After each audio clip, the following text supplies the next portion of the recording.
Hello, this is clip number 2 of session number 2, and today we are going to discuss the concept of customer, the concept of stakeholder. Who is a customer and how customer is part of stakeholder. So before we can talk about customers, we need to discuss the concept of stakeholders. A stakeholder is a person, or it can be a group of persons, or it can be an organization also. A stakeholder is a person, group, or organization that is actively involved in a project. Either that is actively involved in a project, or it is affected by its process or outcome, or it can influence its process or outcome. So anybody who is fitting in this criteria is a stakeholder. Any person, group, or organization that is actively involved, or it is affected by its process or outcome, or it can influence its process or outcome. That is a stakeholder. Stakeholders can be internal or external to the project team and to the development organization. So there can be some internal stakeholders and there can be some external stakeholders. So the government agencies, audit bodies, all these are external stakeholders. And all the developers, end users, management is our internal stakeholder. Now the diagram on this slide identifies many of the potential stakeholders in these categories.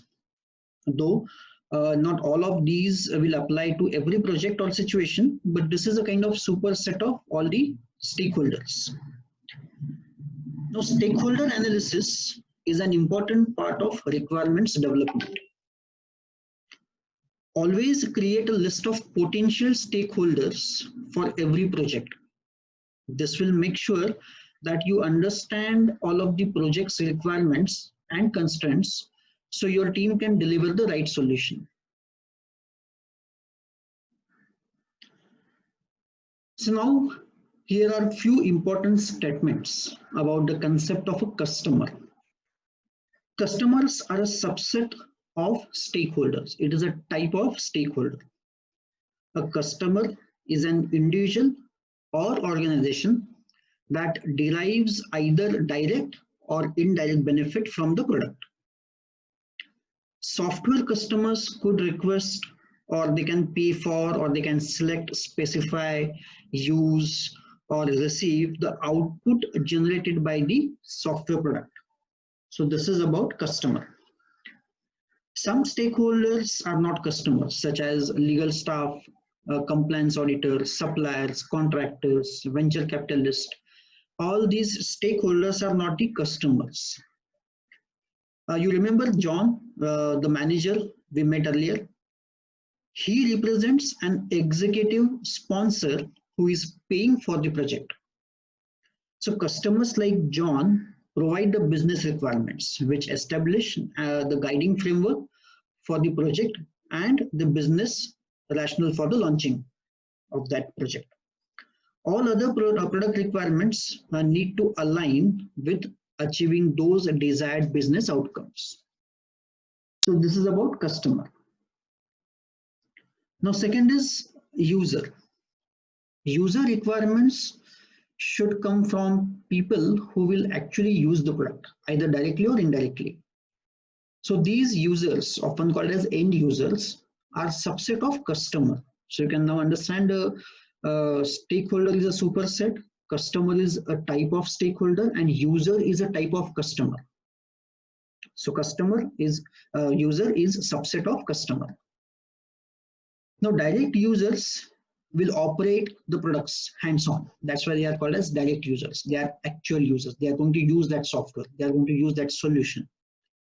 Indirect users might receive outputs from the system without touching it themselves, such as a warehouse manager who receives an automatic report or a reply or a kind of a summary of daily warehouse activities, maybe through email or SMS. So he is, or that warehouse manager becomes an indirect user. Now users can describe the task they need to perform with the product, the outputs which they need from the product, and the quality characteristics which they expect the product to exhibit. Now, the conflicts can arise among the project stakeholders.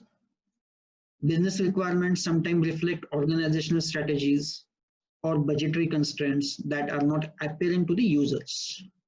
Users who are upset about having a new information system because the new information system is forced on them by the management, it might not work with the software developers.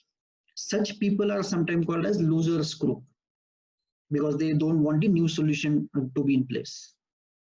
To manage such people, such potential loser groups or such potential conflicts, you should try to have communication, or you should have proper communication strategies about product and project objectives and the constraints that can build the buy-in and avoid debates about the hard feelings. So this is one of the options which is available. So this is the end of the clip 2 of session number 2, in which we have discussed stakeholder concept, customer concept, and a user concept. And in user, there is a specific type of user which is called as end user, who actually uses it, which is a direct user. And there can be a user which is the beneficiary of the product or the software, which becomes the indirect user. And there can be a third type of user, which is which you can refer them as losers group, which it is a group of those individuals who don't want that solution to be in place. So you have to have some communication strategies in place to handle these kind of conflicts.